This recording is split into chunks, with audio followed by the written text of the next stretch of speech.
Hi guys, I'm Jack from Questbook. Here in front of us is the Kickstarter from Tabletop Troubadour's Hagglethorn Hollow. The creators of this project are Johnny and Ike, and if you haven't already checked out their stuff, we're gonna leave some links in the description below. We're gonna do an unboxing for this video, and we've split it up to make everything easier into the 4 sections that were part of their Kickstarter. Over here we've got the Ancient Ruins, we've got Old Town, we've got the Wizard District, and we've also got all the goodies that came along with it. To help me out, we've got our GMs. Questbook is our GM hiring service, and we're gonna be getting into this and just chatting about how awesome this all looks. So to kick things off, we're gonna get into the Ancient Ruin set. First box that we have for that, looks like we've got multiple pieces, and each one's gonna be covered in this little plastic set, which is nice. Wow. So we got the pre-painted one. I think what Johnny said as well is that you can add to this. So it's gonna be really interesting to see how people are gonna even improve on the pre-painted look. Yeah, they got some weight to it. What do you think of that? Wow, it's pretty heavy, pretty solid, isn't it? Yeah, it's quite incredible. It really is. It certainly looks ruined. So yeah, I mean, just look at that on its own. There's so many different ways that you could put this together, but we'll move on. That looks amazing. Yeah. So I think this is the base. Here we have this amazing base that you can put it on top of. That's way bigger than I thought it was going to be. I mean, it feels like you can kind of put it on a lot of ways, in theory, depending on how you want to make it look. I think there's like some ideal ways to do it, but... That definitely feels like that's the way to do it. Johnny and Ike are looking at us right now. Yeah, they're like, no, that's completely the wrong way. That's not how you do it. Oh no. I really like the circle cobbles in the middle, like, because that is how you would pave like the base of a turret. The attention to detail is nuts. And this is just like one piece. Even look at how it's been built on the side of a cliff or something like that. Yeah. And you can see that on the actual inside, that is carried on. The mind of Johnny is just incredible. Look at that. That's cool. Towers. I love like the array of windows on that. This is the dungeon medium base. So there are magnets actually attached to all of these. And then this is all metal. They're not super strong. It's not like you're gonna lift up the base using these, but like you can comfortably move something around on that without having to worry about it just going everywhere. This is the magnet there, so I can like... Right. I feel like when you've got an actual piece like this on there, it's not actually holding that at all. Yeah. I think that was one of the things they weren't as happy about with the Kickstarter, but like feeling them and like actually using them now, they feel perfectly fine because you can get stronger magnets. And in all fairness, I suppose if you have got this set and you really wanted, you could actually just drill some magnet holes and get like some neodymium magnets. Or have like a magnet strip on this side. Okay, cool. So we're gonna go through the other sets now, so we'll move on.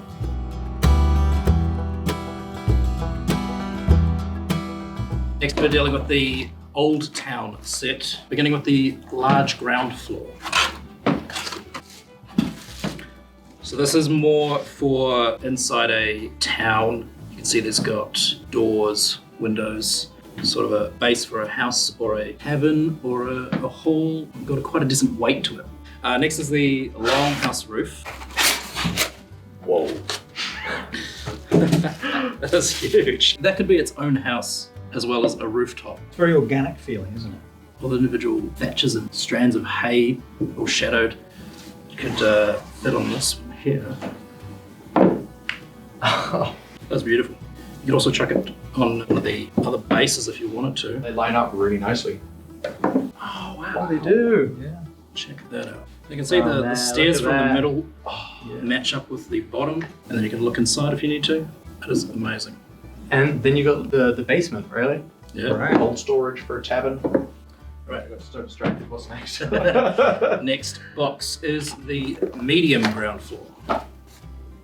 Wow. It's got a turret, basement entrance. The detailing inside is crazy. It's even got a little toilet lid in there. Wow. Awesome.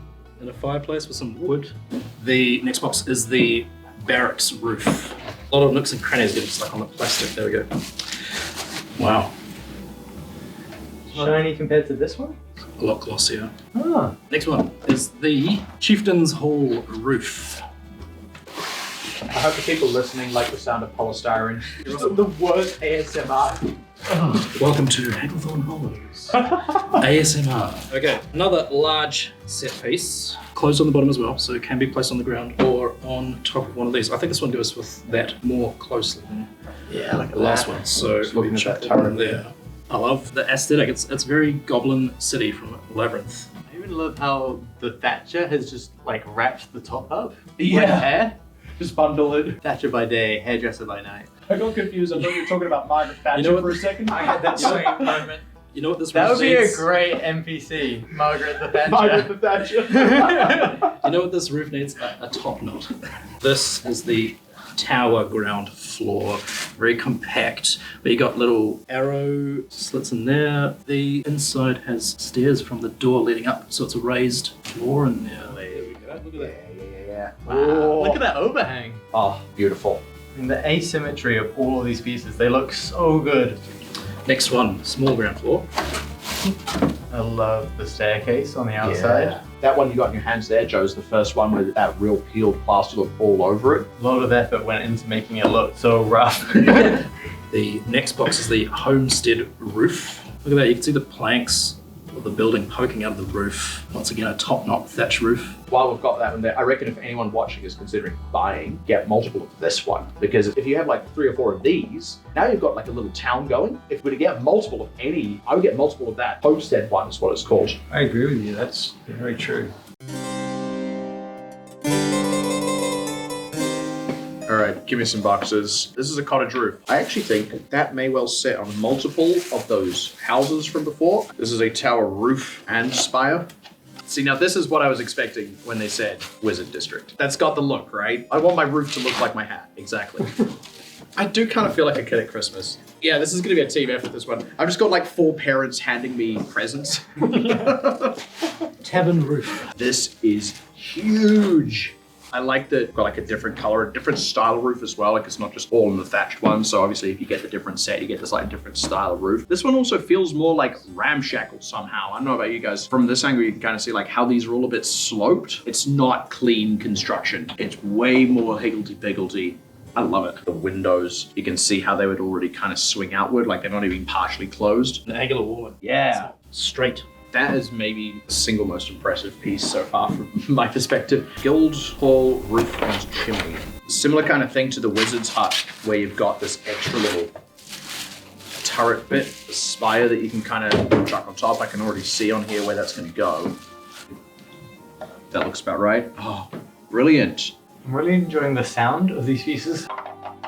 Yeah. ASMR. Yeah. I was just noticing, and I want to try and line this up so we can kind of see it a bit closer. Like it's actually got the proper shape of a fireplace attaching to the chimney as well.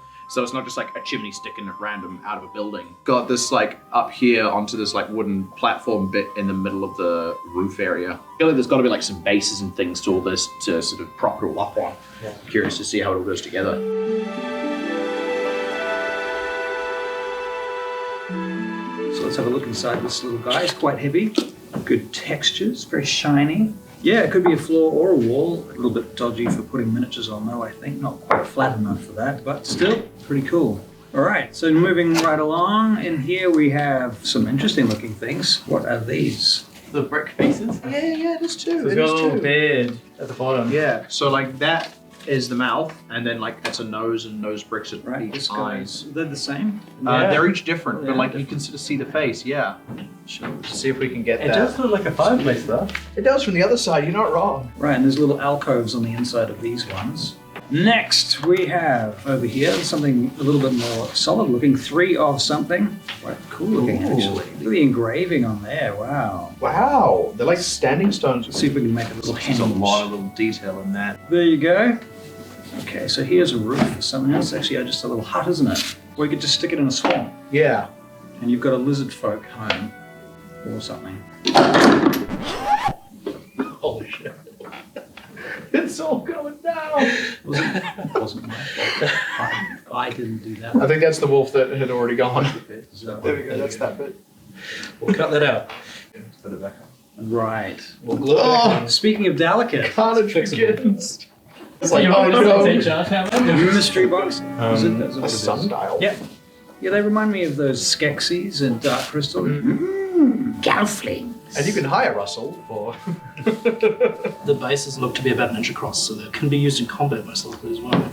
For square grids. Look at this guy. He's awesome. The production value is pretty high, but the design is fantastic. It's not Gollum, it's Feegle. Yeah. Oh, another one, but this one's a Cthulhuoid version of golems, eh? Almost Davy Jones looking from the front, right? Last box. Down. Yeah. Right. I was waiting for that to happen.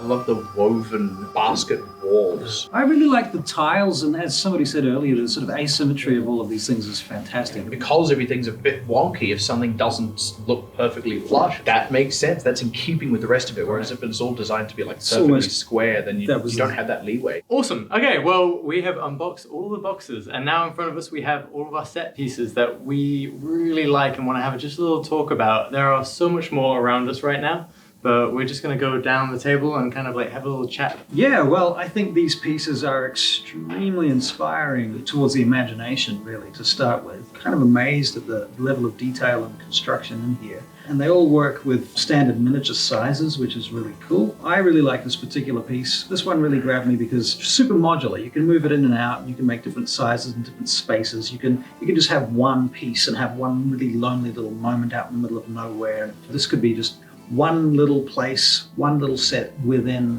a battlefield. Or it could be used together like this as a larger kind of a ruin that you can have a dragon, for example, and then you can throw some mobs in there and do stuff with it.